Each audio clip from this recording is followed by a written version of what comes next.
Welcome to my Hawaiian paradise. I am on the Big Island in Hawaii, in Kona, and I have been here for the last 3 weeks, and I'm here for a little bit longer, and it has been heavenly as I'm here because I'm preparing for this 3-day live event that's coming up called Pleasure CEO Live. That's happening May 1st through May 3rd, happening in Berkeley, California. I'm super excited. This is all about bringing feminine power into business.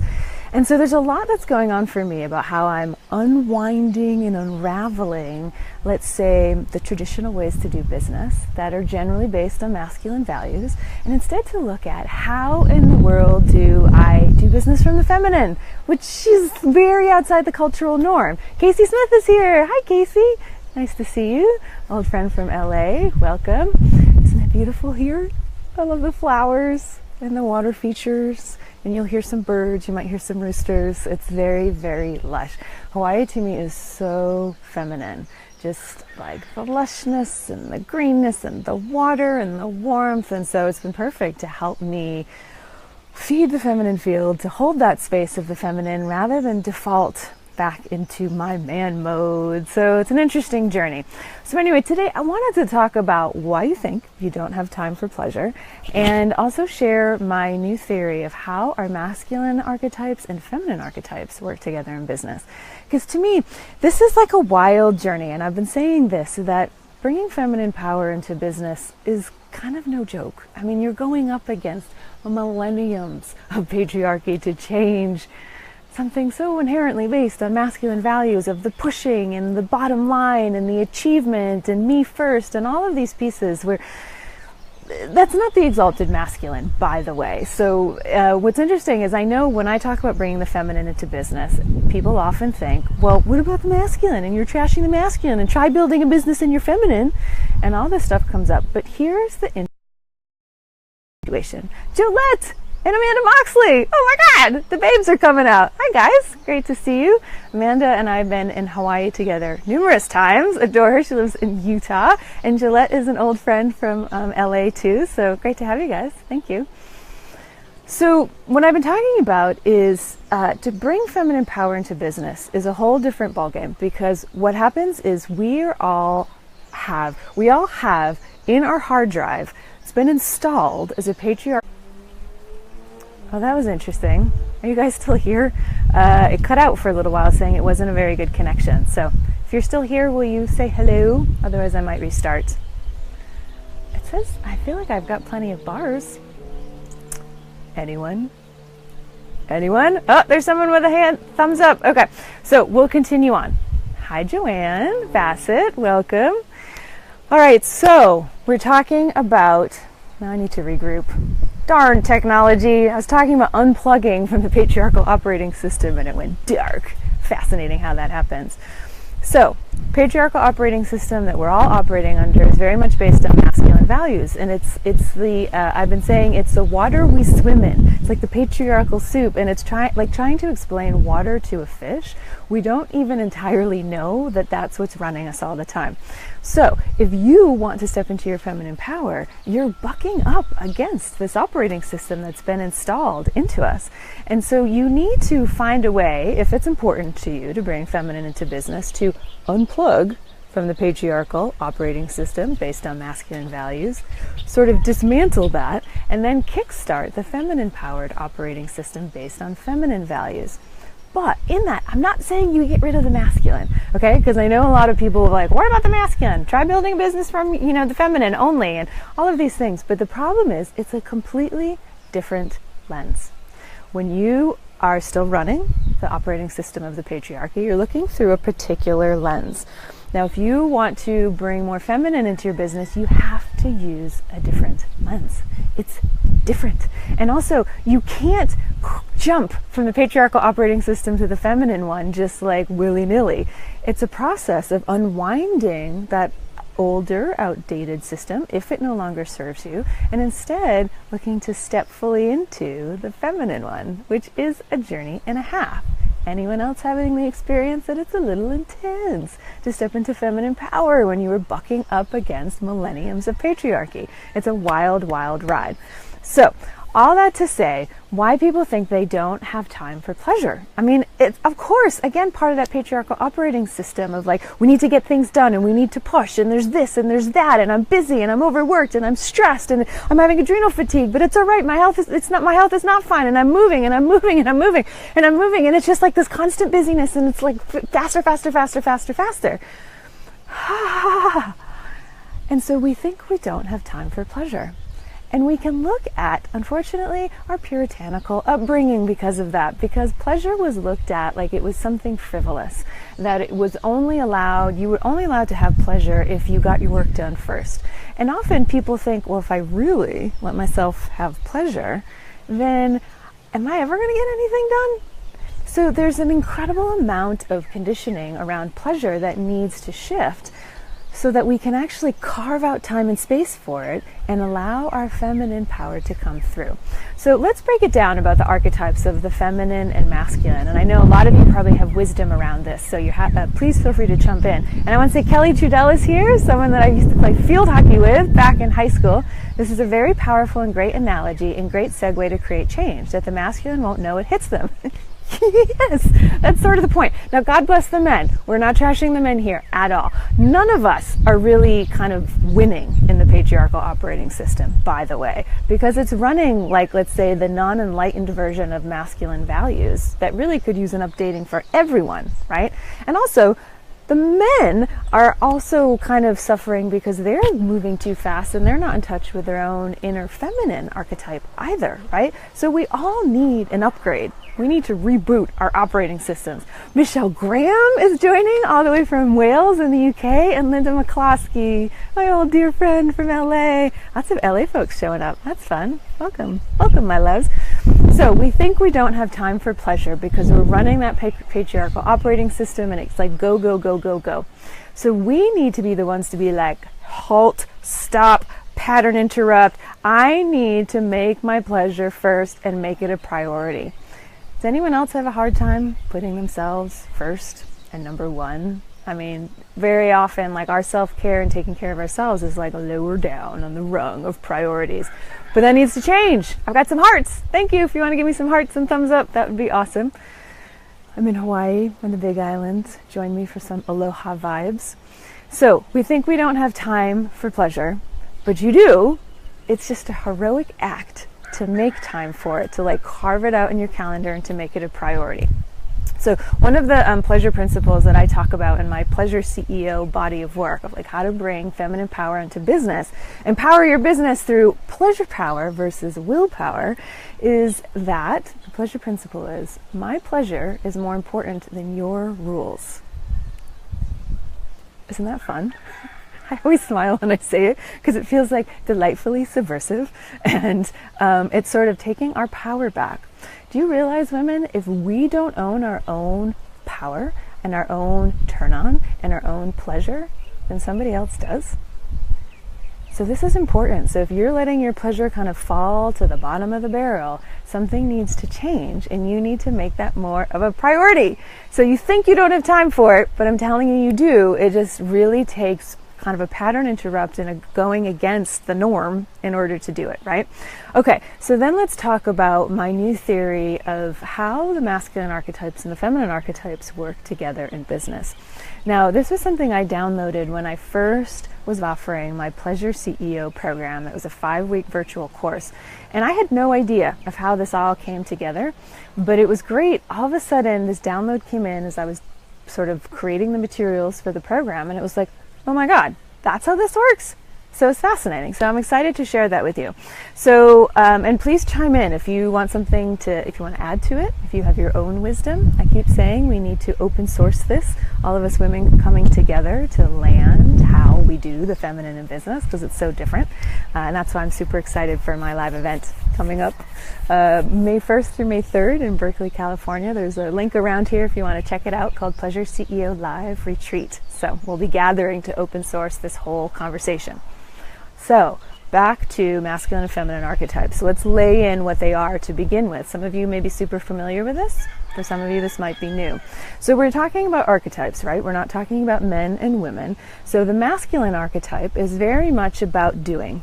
and achievement and making things happen and sort of structure and like success and things like that. And then, let's see, Casey says, I love that you just said it was time to take action, taking our power, and the rooster called out, right? That's awesome. Perfect for a rooster year. It's time to claim the power of the feminine. There he goes again.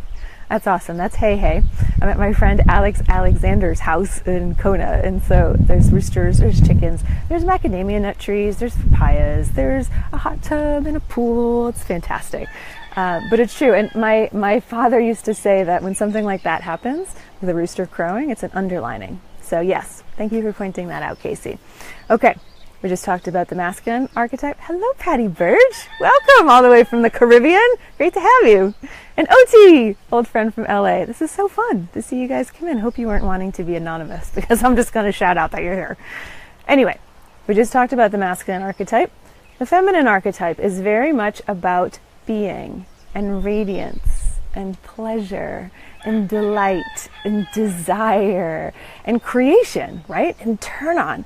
So Oti says, hello, force of nature. She's always called me that. And I have to say I like it.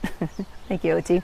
Okay, so different archetypes. Masculine about the doing and the achievement and the structure and the form. And feminine about the doing and the radiance and the delight and the pleasure. Okay, so we all have masculine and feminine inside of us. So how do they work together? Now this is a fascinating question because I'm going to reveal something vulnerable here that years ago I intuitively did this great exercise where I did a journaling conversation between my inner masculine and my inner feminine. Guess what I learned?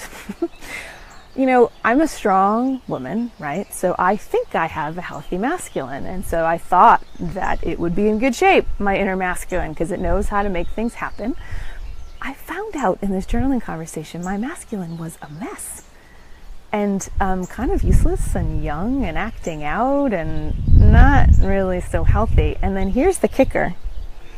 Without being derogatory, bless you wherever you are, but basically my inner masculine was a direct reflection of my ex-husband. Fascinating. God bless him. And it was super humbling because the pieces that I struggled about with him in this journaling conversation between my inner feminine and my inner masculine, I saw that my inner masculine was exactly like him. Talk about seeing your own mirror. Whoa. So women, if you're up for a rude awakening, whatever frustrations you might have with the men in your life, possibly is something to do with your own inner masculine. Just a thought, try it on for size. Chloe Bradbury Rutherford is up from the UK too. I love all my UK ladies. Great to have you, Chloe. So all that to say, we all need to find a way for our inner masculine and our inner feminine to be working together inside of us. And they're often not exactly healthy relationships. I invite you to try the exercise. You can sit down and sort of get into a meditative state, start journaling, and you can write feminine, like as if it's a dialogue, and then sort of tune in to what your feminine has to say. And then same thing with the masculine, let them talk to each other. So here's an interesting thing. This is an exercise that's I want to slow down. I realize I'm going fast. Okay. Get into your feminine. In my Pleasure CEO online course, I invite people to do this exercise about the masculine and feminine. And inevitably, it shows up where someone will say, you know, my masculine is really pissed off at my feminine. Like, he really feels like she's not carrying her weight. And the woman that presented that was sort of thinking that made sense and that the feminine, wasn't pulling her weight, and so the masculine had every right to be upset. But here's the thing. Feminine archetype isn't supposed to pull her weight at all. Like, she's not. The masculine is meant to pull his weight, and the feminine is supposed to delight in it and lean back and be fed grapes, for God's sakes.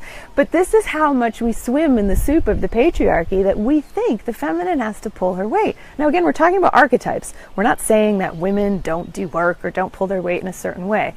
But inside of us, our masculine and our feminine, it's a whole different game, and we need to see how they are interacting with each other. And generally, it's a somewhat contentious relationship. Check it out, because you want to heal this. We all need marriage counseling for our own inner feminine and inner masculine inside of us. Okay, so let me share with you the new way that I saw of how this all worked and Pleasure CEO. Becky Hamill, chiming in from Walnut Creek in Northern California. I'm going to be speaking to Becky's group this coming Monday night. Exciting, her Fempire group, and she's going to be coming to the live event in Berkeley, May 1st through 3rd, Pleasure CEO Live Retreat. So I'm excited for that. Okay, you're coming in at a good point, Becky. We're going to break it down of how my new theory of how the masculine and feminine work together in business. So here's what I saw.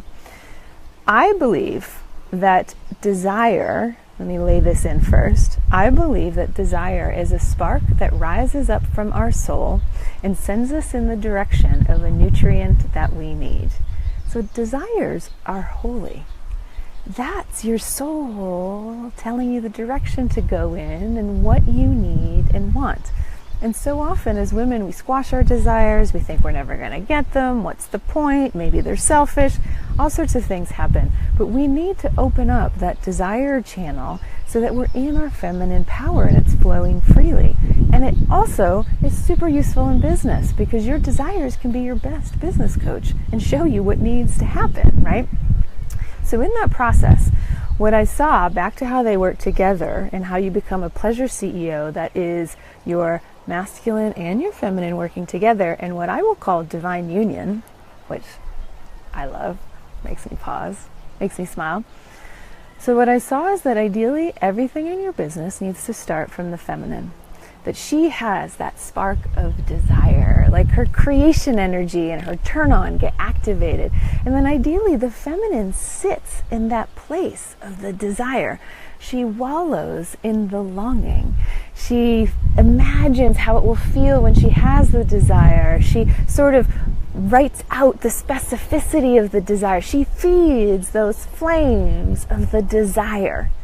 And then the desire starts to pulsate and it has a life force and it becomes visceral. And OT says desires are holy. And she loves that, right? They are. So when you feed those desires and you let it grow, it starts to become very visceral. It almost starts to take on form in a way, right?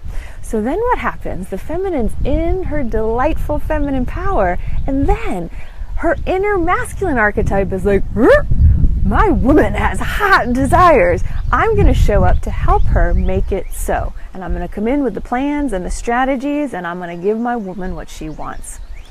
This is the ideal of how they work together in business. So it's important, though, in that piece that the masculine gets inspired and sparked to create the plan and the strategy for the feminine, but because the desire feeds him. This is an important piece because most of us don't give ourselves time to feed the desires or even have the desires or even allow them to flow freely and to pulsate. So then the masculine never gets to rise to its exalted state, turned on and called forth by our desires to show up and create the form and the structure to make something so. Isn't that cool?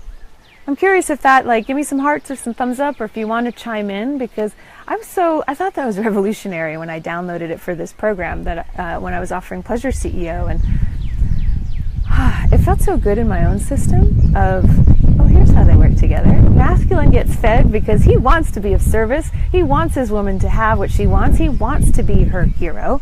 And then the feminine gets what she wants. And then it's not the OT likes it. So cool. She loves it. Thank you. And then it's not the feminine being cranky because her man's not doing anything, and the masculine being cranky because he's got to do everything, and the feminine's never happy, and everyone's just damn cranky. No. We need to create this new lens to look through of how feminine power operates in business. And again, it doesn't leave out the masculine. It just comes in a whole different form. So that's why I keep talking about the different operating systems. The patriarchal operating system is man just makes things happen. And now these days, because we're all about equality, feminine needs to help out. And it's all gotten kaflooey. So Anne Manat says, sounds about right. Joanne Bassett says, I love that concept. The male wants to serve, help her desires. Yes, exactly. They want to serve. But the problem is we're not being feminine enough to call them forward because we've gotten into our masculine of making things happen. And then we think there's no room for pleasure. But if you don't make room for pleasure, you don't feed those desires, and then you don't inspire your inner masculine to kind of make shit happen. Do you see? Mary Frances. Oh my God! Mary Frances was an old college friend from freshman year. Great to have you, sister. Oh, we were roommates at some point too, weren't we? Junior year, I think. Kate Harlow, welcome. So great to have you all. So I just shared the most exciting piece, but I'll say it again quickly for those of you joining, of how the masculine and feminine work together in business. Ideally, the feminine has the spark of desire that rises up from her soul and sends her in the direction of the nutrient she needs. And she feeds that desire and she gets into the feelings of the desire and she fleshes out the desires and their specificity, and the desire is pulsating. And then that wakes up her inner masculine archetype to be like, wait a minute, I want to serve. I want my woman to have what she wants. And then the masculine comes in to make it so. Chris O'Brien Glassman, that's an old friend from New York City. We used to work in the photo studio together at Industria in New York City back in my 20s. Oh my God, crazy. Great to have you all. Thank you. Anne says, I love how you're reminding us to see the whole dance inside of us. Yes. Thank you for saying that, Anne, because you know, I'm attempting to lead this charge about feminine power in business, and occasionally people are like, well, what about the masculine? Sort of thinking I'm trashing the masculine, but I'm not. It's actually an exalted form of the feminine, an exalted form of the masculine, a whole different lens to look through, the feminine powered operating system, and also like a different way that they work together. It's just different. We can't. It's fascinating because, you know, as I've been going through this wild ride, for those of you who've been on this journey, you know, I created a lot of success in the masculine. I created a very successful coaching business, machine of a coaching business. And it wasn't all masculine. I was in my feminine certainly a lot too, but it was run on patriarchal values for sure. It was all about willpower and making things happen and so much work. I have no personal life to speak of, on and on and on, right? So then I decided to pull the plug on that business so that I could really, I knew something wasn't right, and I tried to turn the ship slowly and it didn't work. And so I finally was like, something more drastic needs to happen. So I pulled the plug on that business, and then this is where this new work came through. I went through a pleasure makeover for myself. I created a personal life. I started to see the beauty of pleasure and how it supports a business. And I started to see this feminine operating system. But it's been interesting for my former friends who my colleagues, where we were all successful in a certain way, they haven't quite known what to do with me because I'm doing it so differently and in a very roundabout way. It's just, and the only reason I'm bringing that up is because they're still looking through the masculine lens. So what I'm doing looks nuts completely. So, but I have to keep listening to what's happening inside me and not be connected to information outside of me. Natalie Young just joined in. Connolly, she high school friend. I love all the ladies gathering. Great to have you all. So all this to say, who is up for the feminine operating system? It's no joke. I'm not going to lie. It's not easy. You kind of go through the ringer to get there. But I feel like some of us just know in our bones that the way things are right now are not working and something needs to change. So who wants to be on the forefront with me and be swashbuckling the path? Oh, I see some hearts. Thank you. And so I'd love to invite you to my upcoming event that's happening May 1st through May 3rd in Berkeley, California, called Pleasure CEO Live Retreat. And I know it's a big deal to carve out time in your schedule, especially when you're running a business. It's time to bring up the feminine, OT says. Woohoo! Yes, I shouldn't even be doing a fist, right? I should be like getting into my feminine. Woohoo! That's much better. Thank you. So I know it's not easy to carve out 3 days in the name of pleasure for this live event. And for some of you, you'd have to travel. I get it. It's like a heroic act. At the same time, sometimes heroic acts are what are needed to create the change that you want.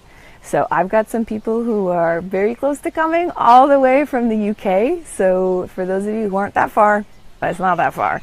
And really, I want to invite you to look at it like it's a ritual act, that it's a decision to come to this retreat and this event is a ritual act for you to put pleasure first and to look at how to bring feminine power into your business and to revolutionize the way that you do your business. It's different. The feminine operating system in business is different. I think I'll do another Facebook Live about that, but it's more about following your rewind.